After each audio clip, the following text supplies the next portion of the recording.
Thank you very much for that.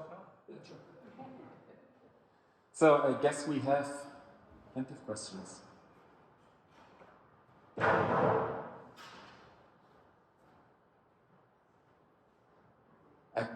Actually, all right. Hello, thank you so much. One of my questions, or I don't really expect you to answer it wholly yourself, but what about censorship in the virtual environment? So for context, I'm a librarian from Florida, and already a lot of my research and instruction practices are being censored.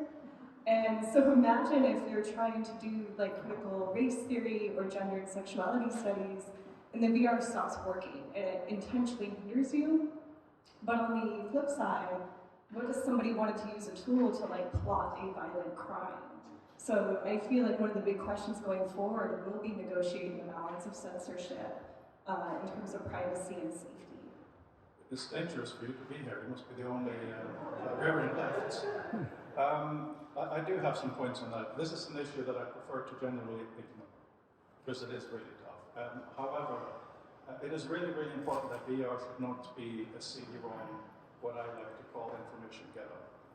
It has to be part of our information environment. So that addresses at least part of it. You know, somebody shouldn't just shut down your VR and your work is gone. That's ludicrous. That's partly why I'm so excited about the most plain thing in the world, PDFs. Because you can move them in and out, you can own them, you can print them, you can do whatever you want. But everything will be censored. That is the key. The companies that make this, I mean, I'm an Apple guy, I've had most of their products. I do not like the company. You know, they're very good at making money from people like us, but the reason they do it is a bit shady. And what they're going to allow and not allow for the tools is going to be absolutely horrible. So it is up to us again. All of this is up to us. I mean, I see another question. I'll just give you one last angle of that. And as an inspiration thing, and that is, been doing the future of text for over a decade. Vint Cerf, who was the co-inventor of the internet, was one of my partners in doing it. We were doing it at a university where I was teaching in London, and somebody talked about the origins of something, and big companies and all that stuff, and I started telling the story of the internet. It was students. They expected the adults to come, and then I said, actually, Vint, why don't you finish the story, right? Because he was there. Point being, we are the adults in the room. There is no one else out there. It's a wonderful network, but if we don't take responsibility, it will all be censored unless we don't like this. Thank you for that question. Yes? Rob, what happened? Did you have a question? Oh. Okay, any other questions? Hi. What about text then? I mean, I found I like experiment with VR. It's super cool. Actually, even if you don't have a VR set, I encourage everyone to go just go on the store when you can buy software and read the comments. It's very informative. But one of the things I found super strange yet is that reading it sorry. I mean, the idea just to show a screen and it's not easy to read.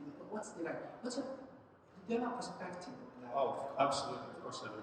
I could spend hours on this one, I'll spend 30 seconds.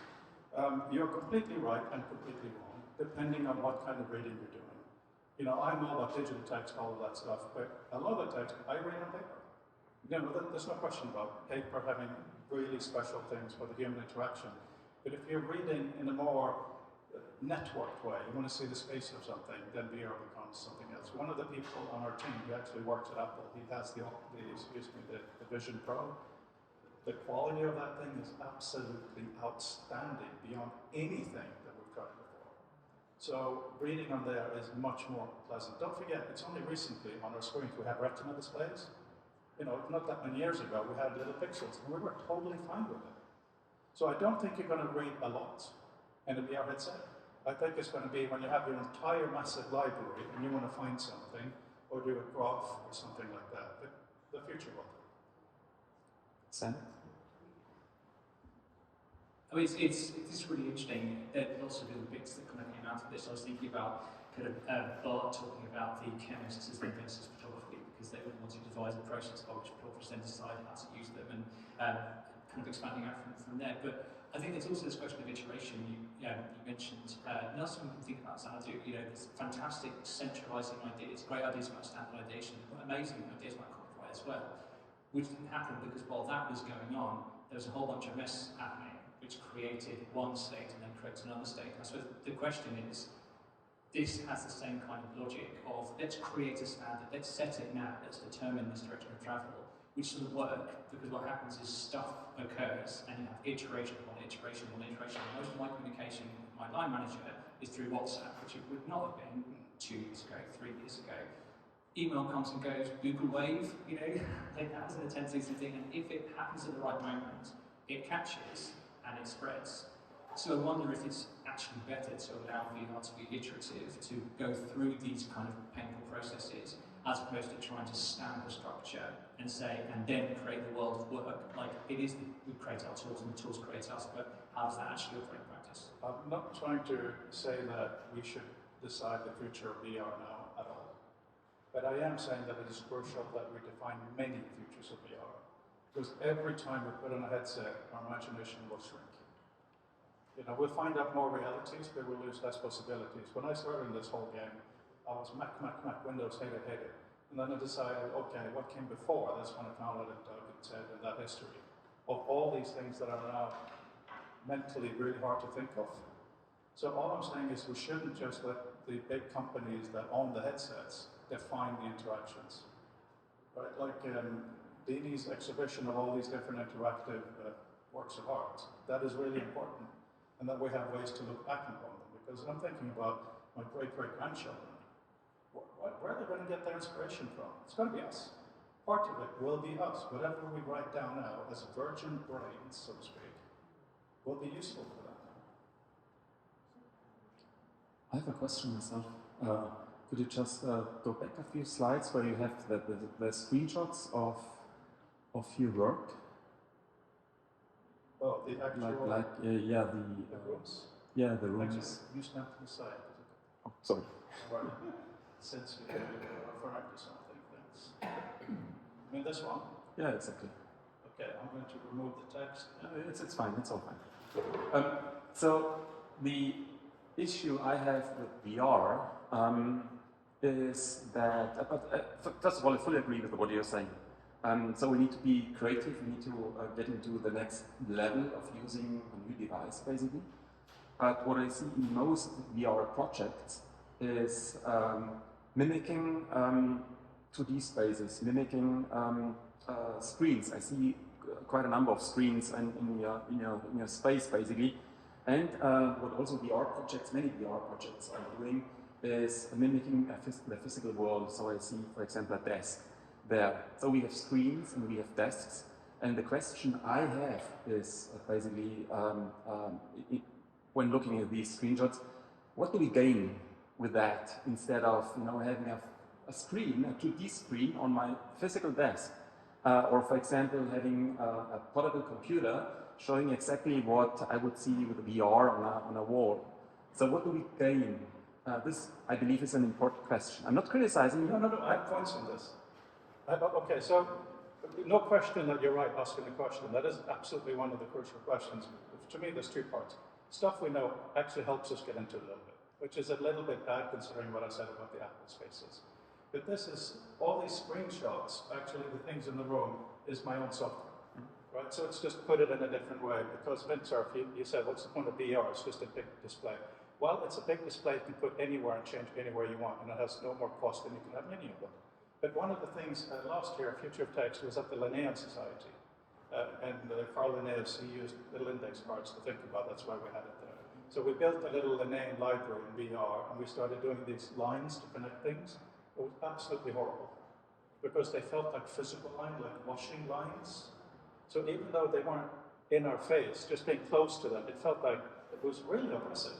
So to really get to that level of we're in a true 3D environment that truly works for us, it's going to have to be a lot of experimentation. And the reason I did those, because I can. It's the Mozilla Labs, the hubs. To do more stuff, you require more resources. So thank you for that perfect angle.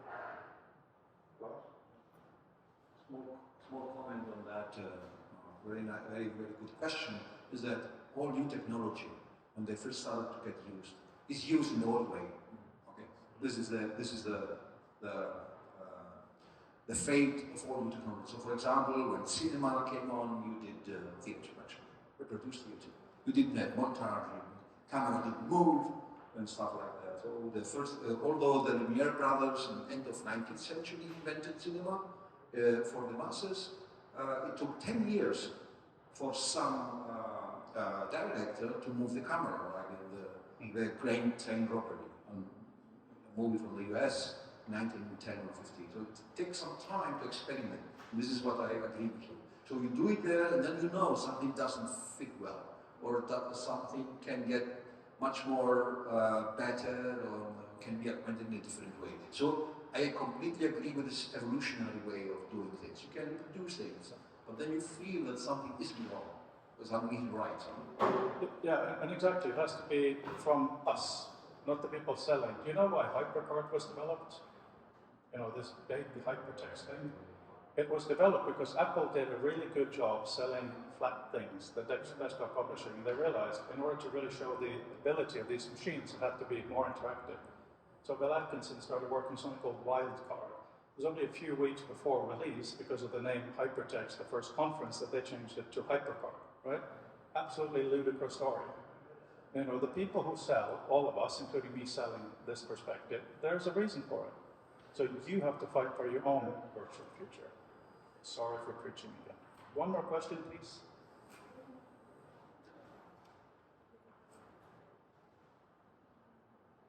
I like the angle that you're taking with virtual reality and making it more, your workspace. But currently, the hardware itself is kind of built on a pretty historic, the very old school systems with headsets on your head. Like currently, the battery life doesn't last very long, even the Apple ones are very good. I'm thinking of the accessibility of the mass user. How do you think that hardware, in my mind, I don't think that hardware can be something which is used for this, what you want. And I'm wondering what that next step would be in your mind. Well, so, like many of you have an Apple Watch, and I've just been playing around with this. The watch face, have you seen the one where the Earth on it? If I touch it, I get a fully interactive 3D model of the Earth. I can even change the time. And that's on the watch, right? It's ludicrous to me. I think the Apple Vision Pro, the first one, will be much more successful than we expect, even me. However, of course, there will be evolutions. And, you know, taking a little bit of Moore's Law into this stuff, within 5 to 10 years, which in this timescale is nothing, it's going to be something, oh, I'm going to a conference, I'll just put it on my bag. Right? I don't even think it's something that's physical. We're talking about like the Apple headset is still a physical thing you put on your head. Like even the AR glasses, pretty clunky glasses. Like for what you want, it feels like the mass people aren't going to accept something they have to carry around in their backpack. It needs to be as small as a phone, but have the interaction of virtual reality. In my mind, anyway, that's my perspective. If I have to have this, there's no way I could put this on my head and sit in this room. I would have to have something which I could just tap on my skull. That's a discussion for over coffee. All right. Okay. Any other question? A quick one? No. So thanks a lot. Sorry for your.